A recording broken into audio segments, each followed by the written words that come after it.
It completely nullifies her case that he's so terrible when she would do this to a 10-year-old. He's talking to you, a mutual adult with whom you have a strong disagreement. You might not like the words. You're both relative peers on the world stage. You're both famous. You've both had lots of TV shows. You've both got wealth. You've both got eyeballs on you. You've both got followers. A 10-year-old kid is out of bounds. It really makes me angry that she would do this.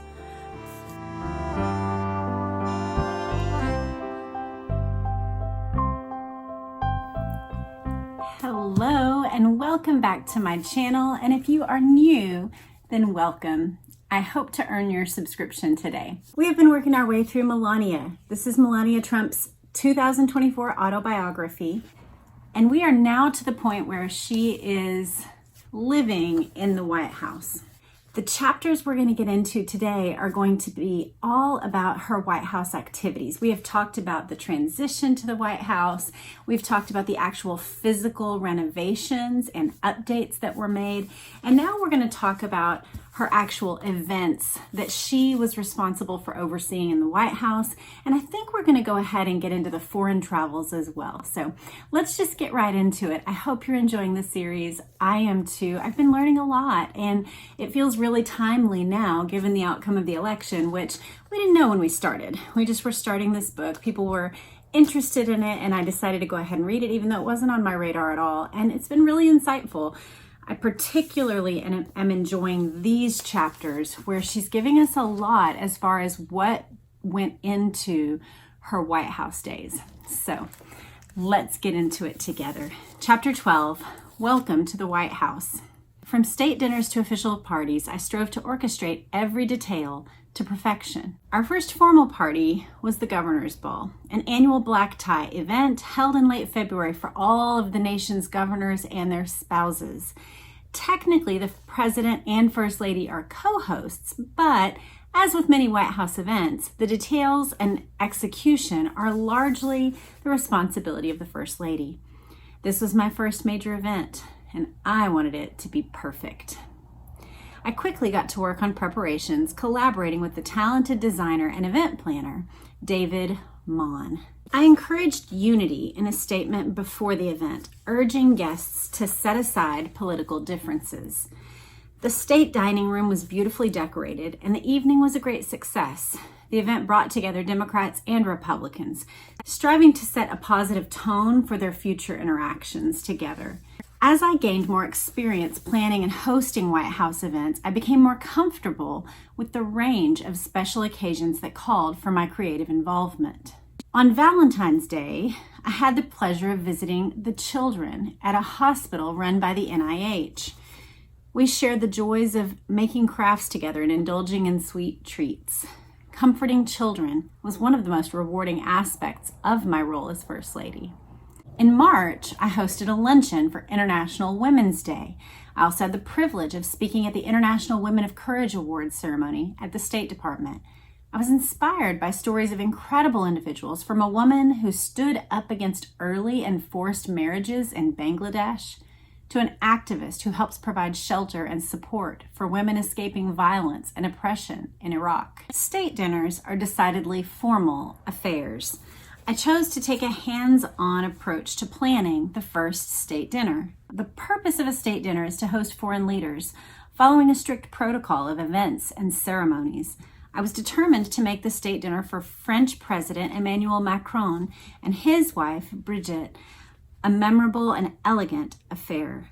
Brigitte and I shared a delightful camaraderie marked by warmth and fun.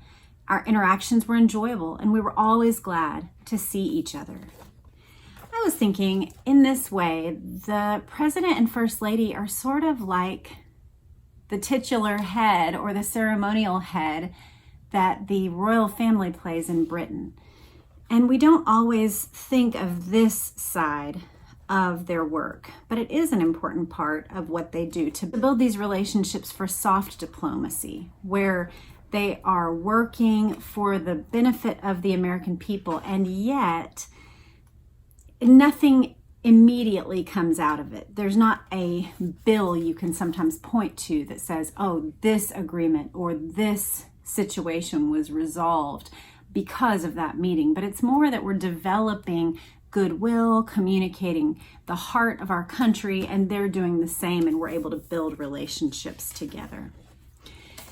She goes on, France is a vital ally to the United States, and hosting a dinner for the Macrons highlighted the importance of our relationship. Donald and I welcomed the French president and first lady with a reception on the South Lawn, ahead of a state dinner that evening. In a nod to the meeting of French and American leaders, I wore a suit by Michael Kors, an American designer, and a hat designed for me by the French-American designer Hervé Pierre. For dinner that evening, I paid further homage to our guest's country by wearing an exquisite silver Chanel gown. So I think this is interesting, just like we've been talking about in other episodes, her awareness of this designer is known for this, or these designers are for this country, or this designer is really, known as being a representative of this country. Surely that insider knowledge would affect her ability to make good decisions in this. I know if it was me, I would just have to rely on the knowledge of others. At least for a while.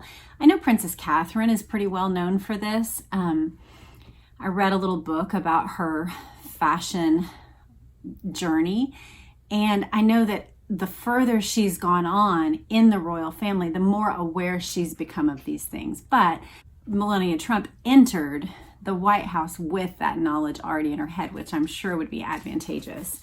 Every year I would begin planning for Christmas in early July. It was a lot to oversee, and I ensured that every detail was meticulously coordinated. Christmas season at the White House is a highly anticipated event. It begins on the north entrance when I accept the Christmas tree the day before Thanksgiving. During the holiday weekend, dedicated volunteers from across the nation assist in decorating the residence. After returning from Thanksgiving at Mar-a-Lago, I always looked forward to seeing my creations come to life. The following day, we opened the White House to the public and hosted several gatherings. So that's her Christmas stories. She kind of took us through a year of hosting events there in that chapter. Now we get to chapter 13, titled Be Best. Many of you will be interested in this. There's been conversation about this in the comments, so let's hear about her perspective on her Be Best initiative. We have to find a better way to talk to each other, to disagree, to respect. We must find better ways to honor and support the basic goodness of our children, especially in social media. I had spoken those words in Barron, Pennsylvania on November 3rd, 5 days before Donald won the election. Technology, I told the audience, while a powerful tool, brings significant dangers. The landscape had changed so dramatically since my own childhood, and children were struggling to navigate it. There was so little supervision, so few guardrails, and no real regulation. Our children were not equipped to handle the kind of bullying enabled by social media, which is often anonymous, targeted, and extraordinarily cruel. Adults have failed to address this crisis, and children were suffering. As a mother, I found this unacceptable. I had long felt that we were sleepwalking into a very dangerous situation. Yes, I think her concerns mirror the concerns of almost every parent. Anybody who's paying attention can see these things. And she was at a critical moment in 2016 where social media companies were on the rise. Parents were putting smartphones into the hands of their teens, which hadn't happened previously. Previously, I remember even around the year, say 2000, 2005, there were devices that were text accessible, but not internet capable. And so the years in between certainly caused this rise that she's talking about. We seem to be living in an age where much of our lives is presented for public consumption on social media. Some moments in life are meant to be private and do not need to be shared with the world. Personally, I have always valued my privacy and have been cautious about what I share online. During my time in the White House, I made sure to only post official activities and destinations. Having experienced the scrutiny of the public eye, I understand these challenges. It's magnified when it comes to children. It's painfully evident to all parents that the internet, social media, and prevalent online harassment are posing a substantial risk to the mental and emotional health of our children. I experienced firsthand this poison of social media when my son became the target of a concerted cyberbullying campaign. 2 weeks after the election, so remember, 5 days before the election, Melania had declared her intent that this will be one of the main focuses of my work if I'm privileged enough to become your first lady. That was 5 days before the election. This is 2 weeks after the election. Rosie O'Donnell took to Twitter to pose a question to her millions of followers. Barron Trump autistic? ? If so, what an amazing opportunity to bring attention to the autism epidemic.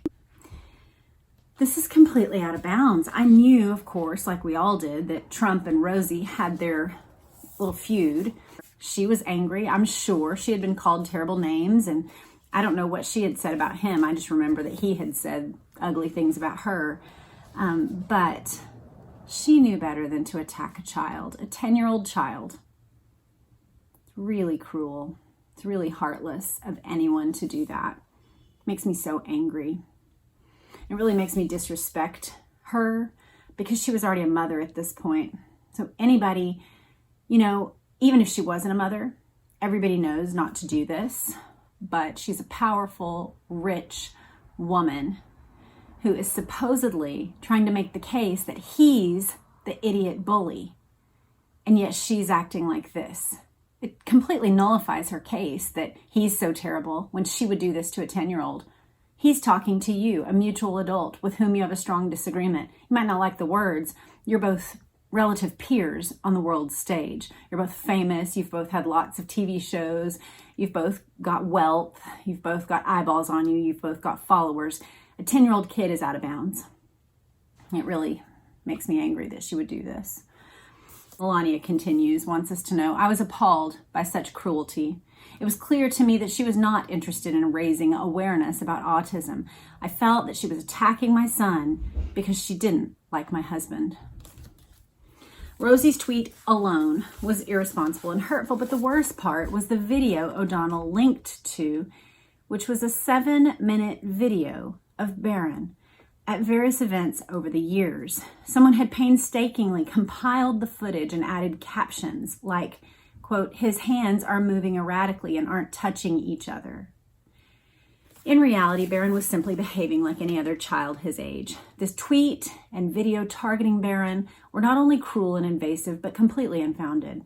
There's nothing shameful about autism, though O'Donnell's tweet implied there was. But Barron is not autistic.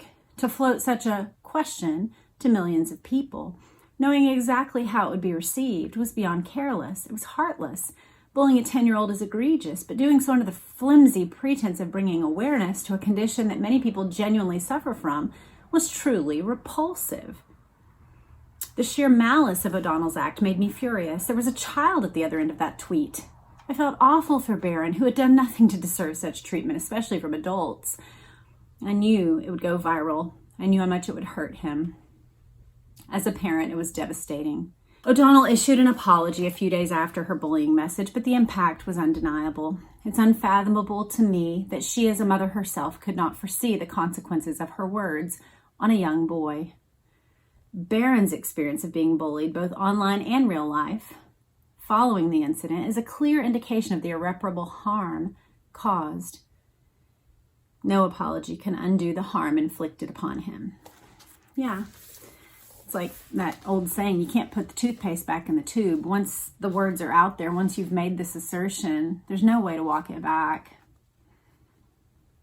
And it's kind of like when people print completely false news stories and the news story gets retweeted and gets journalists talking about it, and there's a podcast that references it and all of this, and books in the future might even reference it.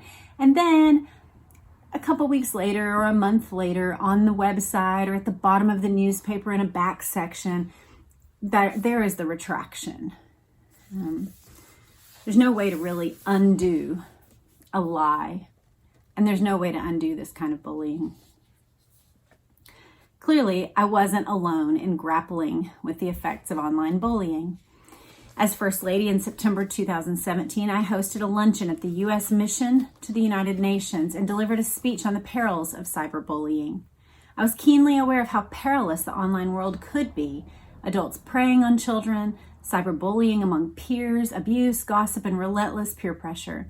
Parents alone cannot monitor every aspect of their child's online activity. But as First Lady, I believed I could contribute to a solution by shining light on these complex issues and exerting my influence on tech companies to address them. In March 2018, I convened a roundtable discussion with various executives from tech companies. Meeting them, I sought insights and solutions. I wanted to work alongside them, learn what their companies were doing, understand their approach, and foster constructive dialogue. Rather than presenting a list of demands, I approached it as a discussion. Based on my observations, most of the severe online bullying was perpetrated anonymously. This anonymity further facilitated expressions that were beyond what would be acceptable in face-to-face interactions. I urged the tech companies to consider measures that could mitigate such harmful behavior and content. I was taken aback by the resistance I encountered. I emphasized that I was not advocating for censorship, but rather for the protection of children. Although the response from the tech companies was disappointing, I knew that even if these companies were not fully supportive, parents across the country would be. I had heard from many parents who shared their fears, stories, and experiences with me. She talks about those whose children had taken their own lives. Hearing from so many parents deepened my understanding and strengthened my resolve to use my platform to advocate for change.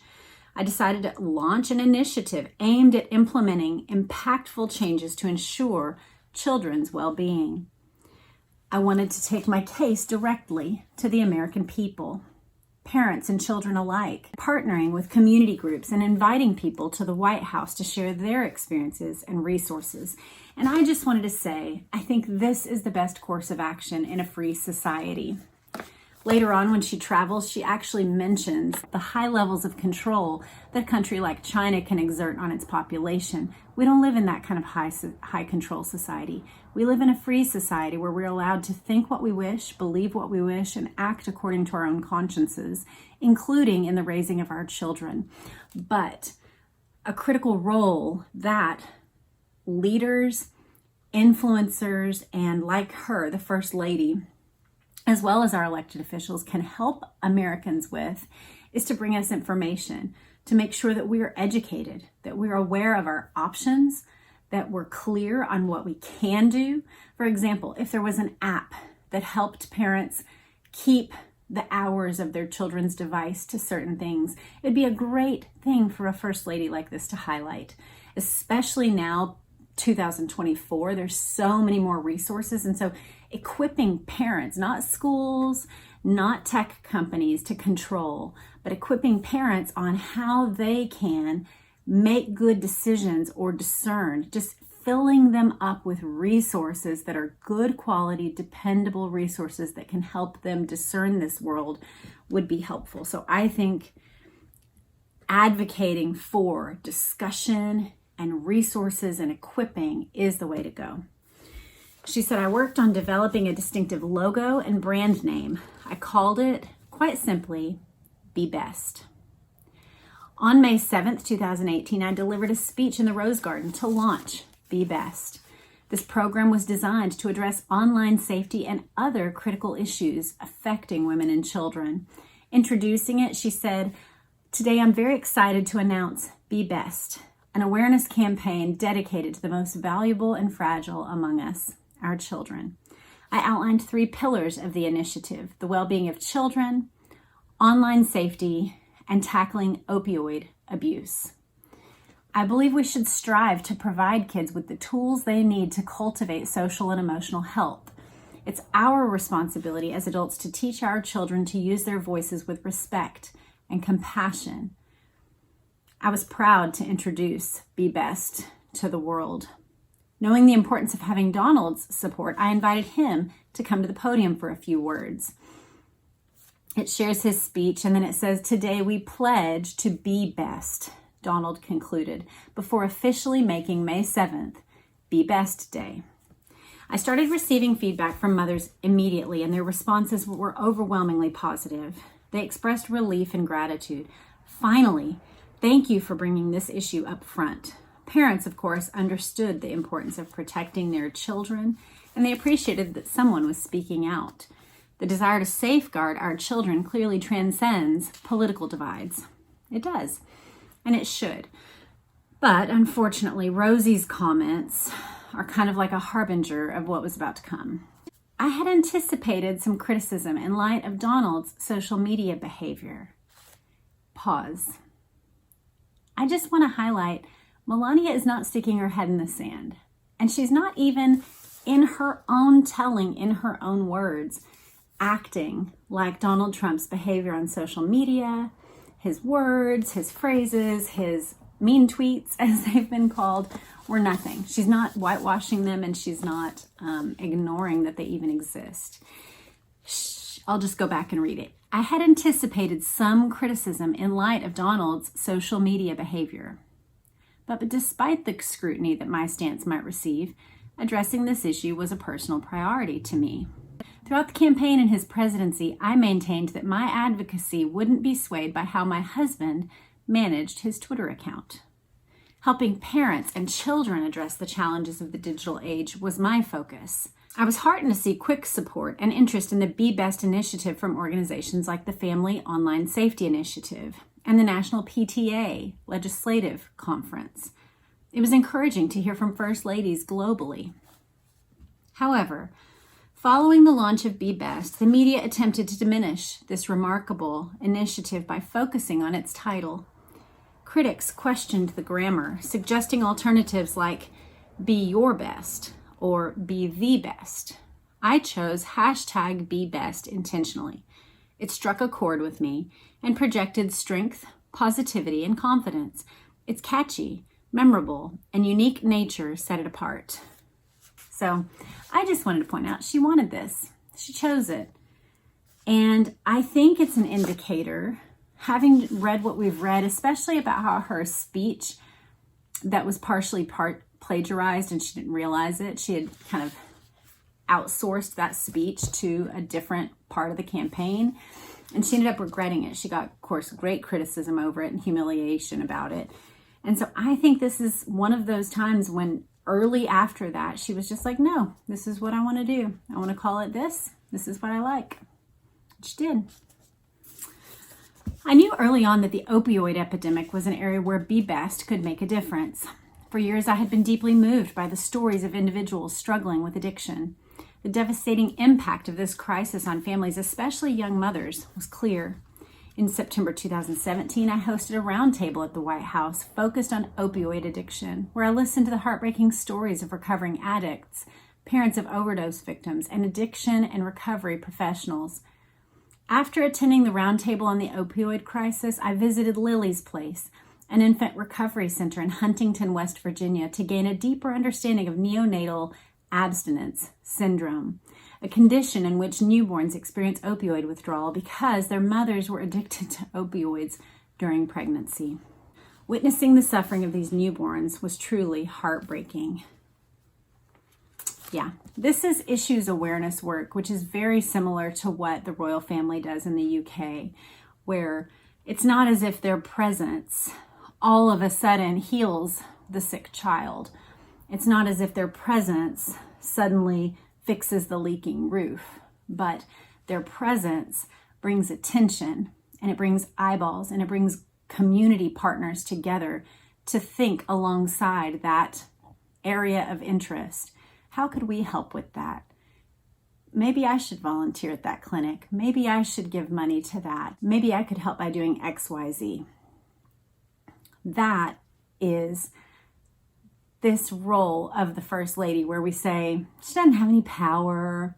It doesn't really make a difference. And that's true. I remember Laura Bush, for example, going and sitting and reading with elementary school kids, and nobody's life is forever changed because of that experience with the First Lady reading to their first grade classroom or whatever. But what does get changed is when she brings attention to early reading, and then donors collectively give millions of dollars to that area and perhaps create learning centers or fund positions for phonics instructors that wouldn't otherwise be there. That's the kind of work that does make a difference. We're just bringing notice to an area can help that area. By 2019, Be Best was gaining significant traction, particularly in efforts to combat cyberbullying. My discussions with Microsoft about implementing parental controls for Xbox showed great promise. With Be Best, our overall objective was to bring attention to important issues and spark conversations about how to address them. Florida's recent law restricting social media accounts for children under 14 is another positive step forward in protecting our youth. The U.S. Surgeon General's call for warning labels on social media is another. When I came to the White House, I reflected on the responsibility I have always felt as a mother. It's our duty as adults and parents to ensure that our children have the best opportunities to lead fulfilling and healthy lives. There's always more to be done, but I am immensely proud of the fact that in a few short years, my initiative raised awareness of how to keep children safe online, made incredible progress on understanding our nation's drug epidemic and how it impacts the lives of newborns and families, and gave a voice to the most vulnerable children. So, one thing that I think we can say after reading this chapter, I know that she said during the campaign season that she planned to just keep these initiatives going during this second term. And so I think we can all look for that, is what is happening now with the opioid crisis and how does she get involved with that? It sounds like a lot of that has to do with neonatal work, which is helping newborns who are born drug addicted, which is certainly a big issue. And then cyberbullying. So that'll be interesting to see how those things progress. Chapter 14, Going Global. Any official presidential trip abroad requires an unimaginable amount of planning and coordination, security, protocol, personalities. The level of preparation leading up to our journey to Saudi Arabia, Israel, Rome, Belgium, and Sicily in May 2017 was extraordinary. The collaboration between the State Department, the West Wing, and the East Wing was complex and required meticulous attention to detail. I made it known to my chief of staff that I was eager to visit hospitals and schools during the trip. And I was pleased when I saw these visits included in my packed itinerary. The staff at the State Department expertly assembles a binder that tells you not only everything you'll be doing hour to hour, minute to minute, but also everything you might need to know about the countries to which you'll be traveling, such as cultural considerations, detailed descriptions of the places you'll visit, and biographical information about who you'll be meeting. I did my best to study all the details. I found it all fascinating. It was work.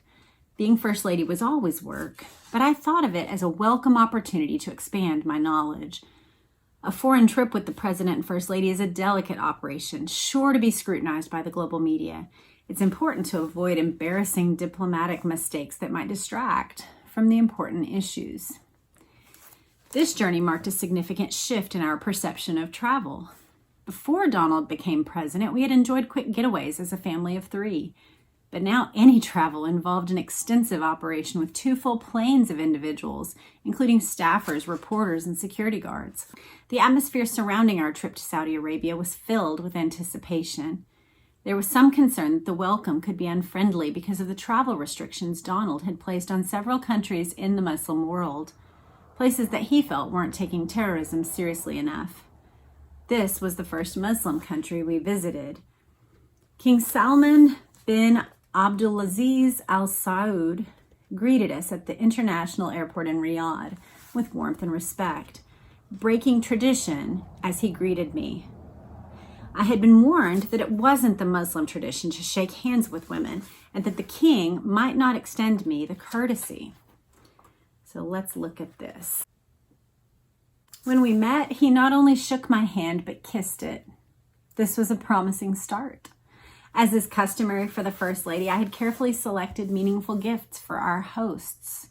The gifts we received in return, which I often didn't see, went directly to the State Department. But giving and receiving was a proper display of diplomatic protocol.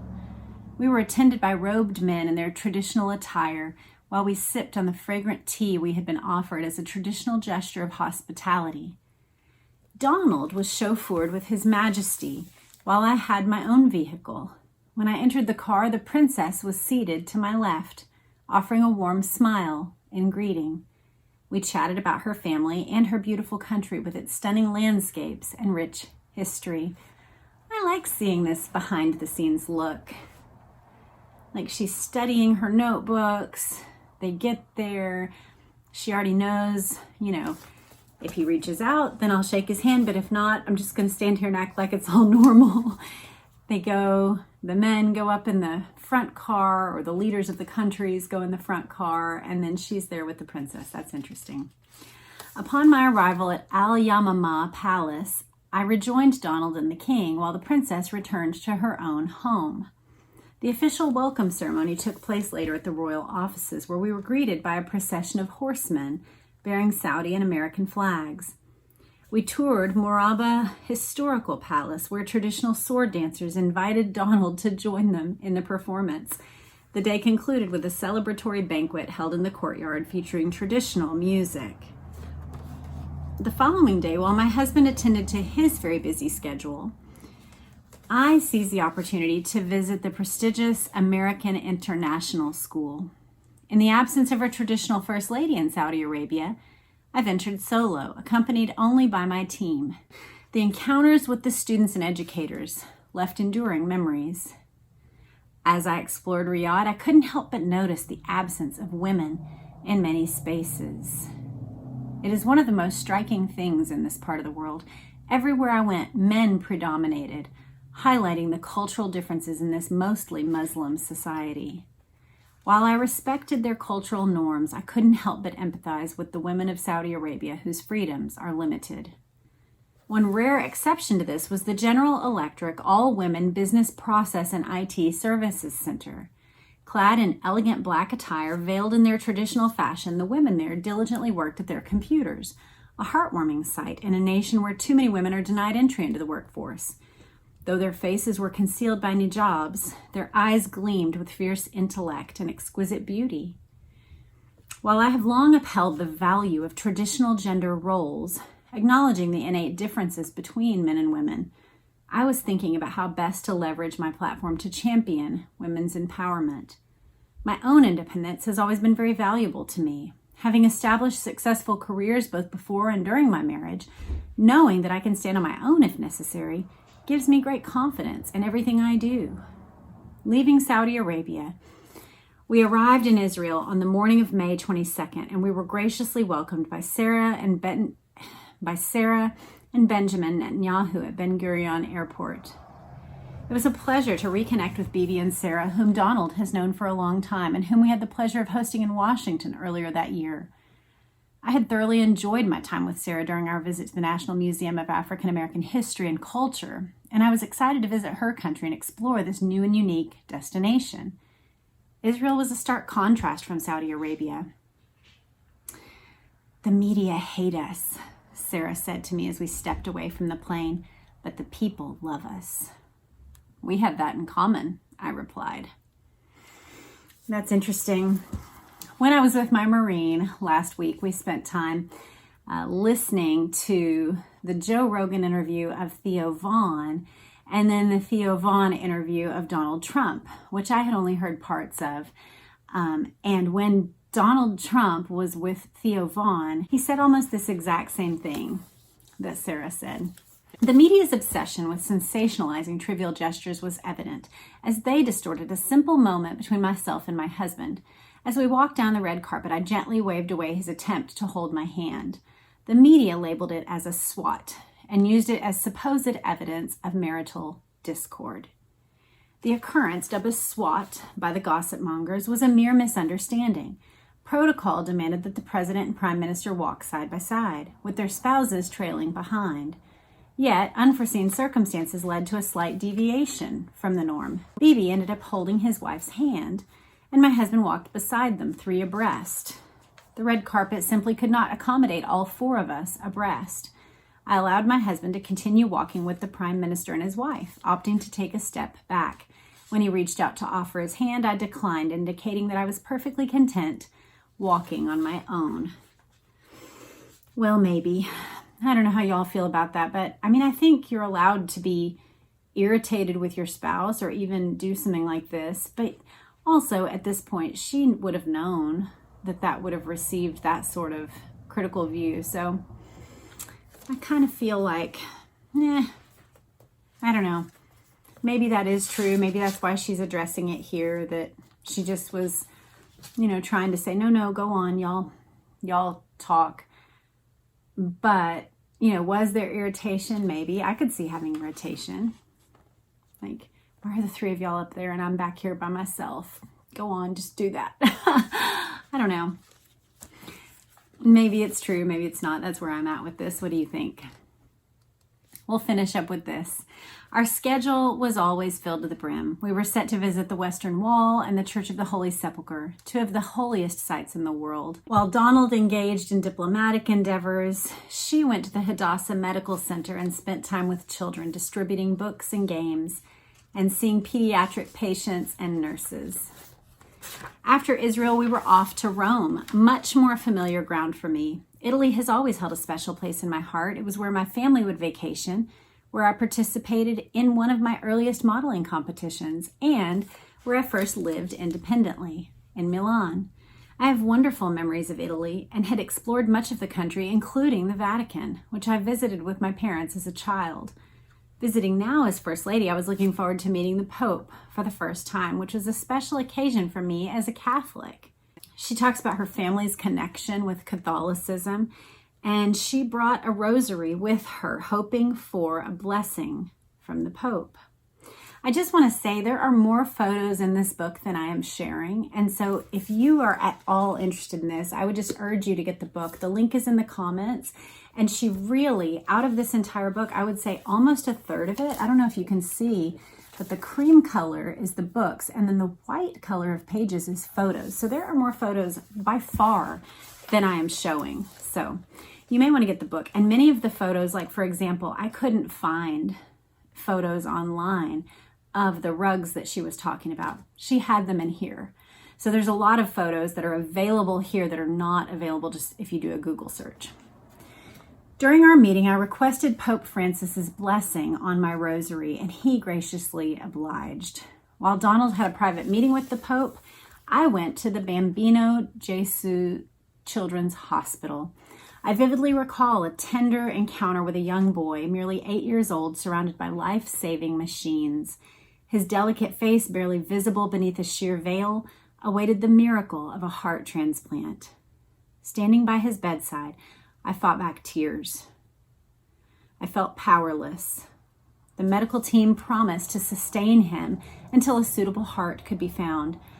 As I gently reached out to touch him, I whispered a fervent prayer for his recovery. The experience with the young boy at the Vatican-run hospital returned my thoughts to my own child. This trip marked the longest I had ever been away from Barron. Though I knew he was in loving hands with my parents, I still felt the ache of our separation. Every evening I made it a point to call him. His innocent voice filled me with longing as he eagerly awaited my return. Then a miracle unfolded. On the plane to Belgium, news arrived that a heart had been found for the young boy. The sheer joy that filled my heart at this remarkable development was indescribable. In Brussels, we met with Queen Matilda, who shared my concerns about online bullying. The Queen put on a presentation about cyberbullying, and I extended my gratitude to her. We headed to our final stop, Taormina, Sicily, for a G7 meeting with leaders from the UK, Canada, France, Japan, Italy, and Germany. After a military helicopter ride to Sicily at the foot of Mount Etna, I was welcomed by the city's mayor, along with the other first ladies, for a luncheon. It was great to have the opportunity to engage with other women who shared similar roles and responsibilities. Through our discussions, I observed that they had fewer security measures in place compared to what I faced. Their roles appeared to be less formal and demanding, and they were surprised by the level of responsibility and expectations placed on American first ladies. we will stop there. But indeed, we do ask a lot of our first ladies. And I think this is a great look. I think today's chapters give us a great look of the things that we ask of our first ladies, that they be talented in being the steward of the White House, that they be talented in giving dinners and serving as a ceremonial hostess. You know, whether or not homemaking is your gift, whether or not you like it, when you're the first lady, that's your gig.